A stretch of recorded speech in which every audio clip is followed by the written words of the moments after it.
खबर आ रही है वेनेजुएला मामले पर ट्रंप को लगा झटका।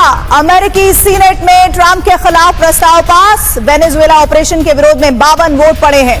ट्रंप के ऑपरेशन वेनेजुएला के पक्ष में केवल 47 वोट पड़े हैं। ट्रंप की पार्टी के 5 सीनेटर ने भी उनके खिलाफ वोट दिया है। सीनेट ने वेनेजुएला में ट्रंप के सैन्य अधिकार को सीमित करने के प्रस्ताव को आगे बढ़ाया। सीनेट के प्रस्ताव के मुताबिक बिना संसद की अनुमति के कोई युद्ध नहीं हो सकता।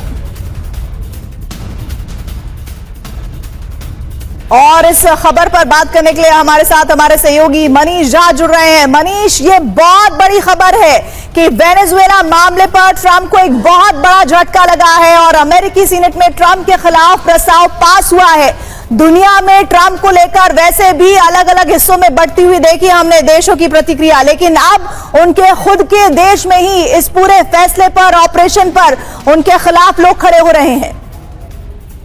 बिल्कुल, देखिए, सबसे बड़ी बात यह है कि अमेरिका की संसद के उच्च सदन यानी कि सीनेट में आज जिस तरीके से ट्रंप के एक्शन के खिलाफ प्रस्ताव आया और फिर उसमें वोटिंग हुई और फिर ट्रंप के खिलाफ इसका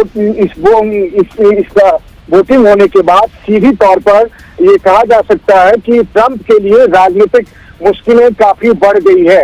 हालांकि देखिए, सीनेट के बाद ये अभी हाउस ऑफ रिप्रेजेंटेटिव में जाना है, फिर जाहिर है कि इसके बाद बतौर राष्ट्रपति ट्रंप को भी साइन करना है। ये कानून बने ना बने, लेकिन इसका एक बहुत बड़ा पॉलिटिकल मैसेज है, न केवल अमेरिका में बल्कि पूरी दुनिया में। और जो दूसरी सबसे बड़ी बात है कि आज इस वोटिंग के बाद अब ट्रंप की मनमानी पर पूरी तरह से लगाम लग सकती है। वो इसलिए क्योंकि ये मैसेज अमेरिका की सेना को भी चले गया कि राष्ट्रपति ट्रंप के आदेश नहीं मानने हैं अगर उन्होंने कांग्रेस से अप्रूवल नहीं लिया है तो जाहिर है कि इससे ग्रीनलैंड के मामले में भी थोड़ी राहत होने की उम्मीद है। लेकिन उससे पहले वेनेजुएला में अब और जो एक्शन करने की धमकी दे रहे हैं ट्रंप कि अगर वेनेजुएला के राष्ट्रपति उनकी नहीं मानेंगे तो वो और एक्शन कर सकते हैं, इस पर पूरी तरह से रोक लग जाएगी।